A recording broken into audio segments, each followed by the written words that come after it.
I don't think I have to say anything. You've done it all for me, Michael. Thanks for the introduction. And to you and Leanne, congratulations again on another great event and an outstanding publication. There was discussion before about custodians of spaces, and you guys truly are custodians of our industry and do such a fabulous job, and we're very lucky to have you.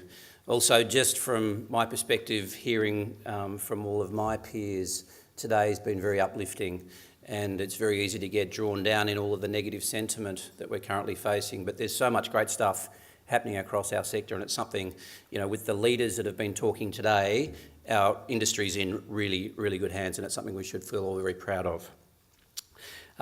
Whilst there has been a lot of noise across the market in the last year's been a very, very strong year for the Charter Hall platform.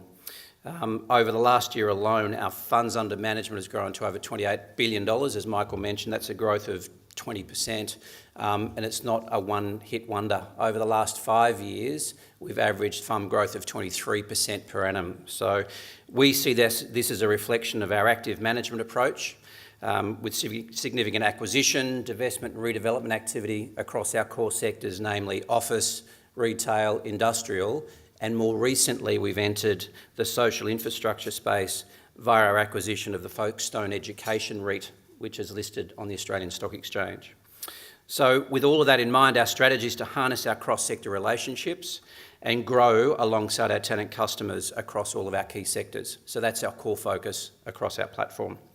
Looking specifically at retail for a minute, we continue to grow our non-discretionary convenience-focused portfolio across two streams. Firstly, our single-tenant long WALE assets, and secondly, in shopping centres with our convenience-based supermarket-anchored retail centres. In the single-tenant long WALE space, this sees us partner with market-leading businesses, including the Wesfarmers-controlled Bunnings business in the hardware space, where we hold in excess of $1 billion of Bunnings properties, and in the liquor and hospitality space with the Woolworths-partnered ALH hospitality business, where we hold nearly $1 billion of properties. And it's very clear that both of these retail businesses, by any standard, are world-class retailers and are great partners for us to have. In the convenience retail shopping centre space, our ASX-listed CQR fund, which has been listed for some 25 years now, has been very active in recomposing its portfolio over the last 2 years. And we've had significant activity across dispositions, acquisitions and redevelopments in order to make sure that portfolio is in the best possible position it can be. Interesting to note, 2 years ago, the fund held some 75 assets worth $2.8 billion. And today, the portfolio is still valued at $2.8 billion, but we hold significantly less assets at 58 across the country. This has seen our average asset size increase by some 30% over the period, and we believe significantly improves the quality of earnings that we're striving for across the portfolio. Also, our operating metrics have continued to improve over the last 12 months, and with our reporting of our half-year results last month, we were able to talk to significant supermarket sales growth from Coles, Woolworths and Aldi at over 2.7%, and now with half of our 71 supermarkets in turnover rent. The work that's being done by Coles, Woolworths and Aldi domestically is outstanding, and the Australian consumer is truly spoilt for choice when it comes to supermarket retail here in Australia.